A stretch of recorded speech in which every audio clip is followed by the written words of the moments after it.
Hi everyone, I'm Chanda Gibbons, the Family Advocate at Marva Marks. So before we start our Week 3 Smart Connections, I want to quickly review last week's brain states. So the first one is the survival state, and so that's when we're kind of in the trunk of our car.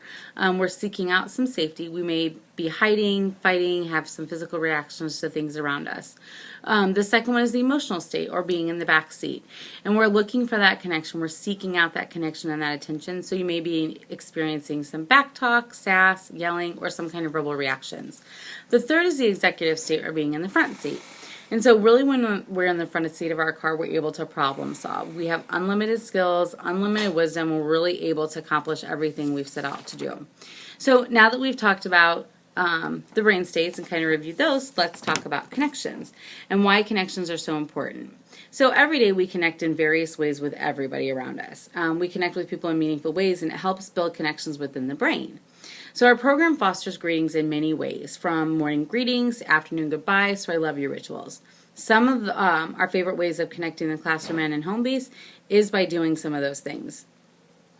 So it's important that we build connections with not only the kids that we work with, but the families as well, because you really are the expert in your child's life. So connections require 4 components: eye contact, touch, presence, and a playful setting. I love you rituals are social games that incorporate these 4 components in every healthy relationship that we work on building. So after this video is done, you're going to see some other videos of teachers doing I love you rituals and greetings, myself doing I love you rituals with some of the kiddos in our programs. You're even going to see a parent doing a goodbye greeting with her kid as she leaves the classroom. So since connection is key focus for us, we don't rely on punishment, exclusion, reward systems to change your child's behavior. Instead, we rely on the power of connection within all of our school family. That activates the children's internal motivation to change. So the willingness to change always follows connection, and the healthy relationships embedded in our school family motivate children to learn and use the new skills. We do this by rituals that focus on connection, validation, encouragement, noticing, and a lot of positive praise. The brain has its own reward center that is triggered by any internal feelings of accomplishment. So when we do things like give them positive praise, the brain will trigger that reward center, allowing for positive behaviors and the child feeling safety and connection. Now that we've kind of talked about connections and the importance of that, let's talk about the importance of self-care. So last week we learned the importance of managing our emotional states and how we do that and what those may look like.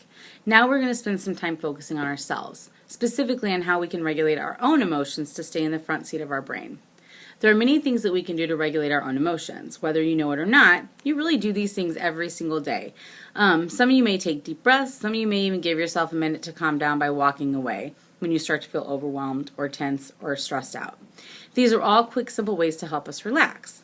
When we become busy and overwhelmed, usually self-care is the first thing to go. We put everyone else in the front of ourselves. We start to skip lunch, skip workouts. There's less time for relaxation.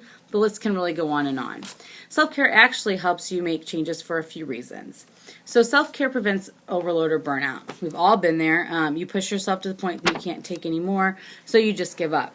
Self-care helps you avoid getting to that point. Self-care reduces the negative effects of stress also. A small amount of stress can serve a great purpose, but after a while, it just breaks down your mind and your body.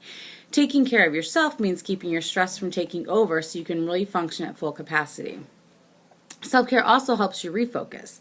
So when I was stuck in a complicated math problem in school, my teacher would always suggest to walk away or coming back to it. So really just taking a break. Breaks are the epitome of self-care, and studies show that they're great for helping you perform better later.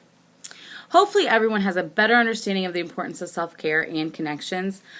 So going into next week, let's try making a self-care plan, regardless of what that may be. Remember that we have to take care of ourselves before we can effectively take care of our kids and our families. If we aren't at our best, we can't give them our best. Next week, we'll be talking about the Brain Smart Starts. If you have any questions about anything we've covered in the last few weeks, you can always talk to your family educator, your teacher, your family advocate, or your manager. Thanks. Have a great day.